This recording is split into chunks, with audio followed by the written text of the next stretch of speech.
Évangile de Jésus-Christ selon saint Marc, au chapitre 6, versets 30 à 34.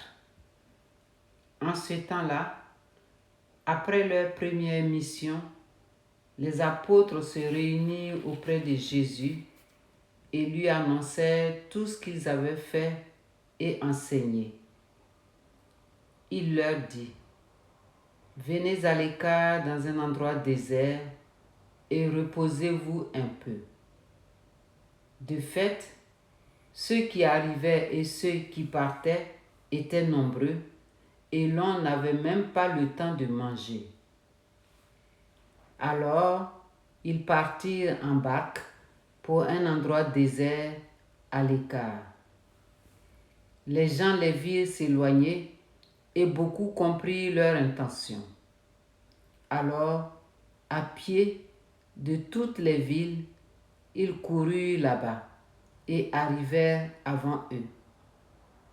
En débarquant, Jésus vit une grande foule. Il fut saisi de compassion envers eux parce qu'ils étaient comme des brebis sans berger. Alors, il se mit à les enseigner longuement. Acclamons la parole de Dieu. Méditons cet évangile de Jésus-Christ selon saint Marc. Les apôtres sont revenus de mission. Ils rendent compte à Jésus. Ils sont enthousiastes. Ceux qui les ont écoutés sont aussi enthousiastes. Ils en veulent plus. Ils ont soif du Christ.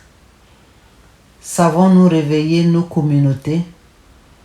Savons-nous donner envie aux gens de suivre Jésus? Aimons-nous suffisamment le Christ qui nous dit: allez dans le monde entier, annoncer l'Évangile. Jésus confie cette mission précieuse à son Église. Aimons-nous suffisamment le Christ pour suivre cette consigne? Ou bien nous contentons-nous seulement d'être des consommateurs des bienfaits du Seigneur? Sommes-nous seulement des consommateurs passifs des sacrements de l'Église? Un chrétien est obligatoirement un missionnaire. Il est porteur de la bonne nouvelle du salut. Quelle est cette bonne nouvelle? Questionnons nos prêtres, nos diacres. Interrogeons nos catéchistes, nos parents.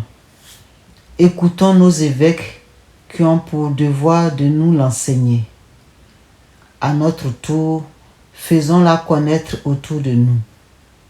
Le monde a besoin de le savoir. Le monde a le droit de le savoir. C'est la volonté de Dieu. La vie du chrétien, les gestes du chrétien, ses paroles, l'enthousiasme dans nos paroisses doivent être un témoignage du Fils de Dieu fait homme pour nous sauver. Il faut que le monde sache que Dieu a tellement aimé le monde qu'il a donné son Fils unique afin que quiconque s'attache à lui soit sauvé. Amen.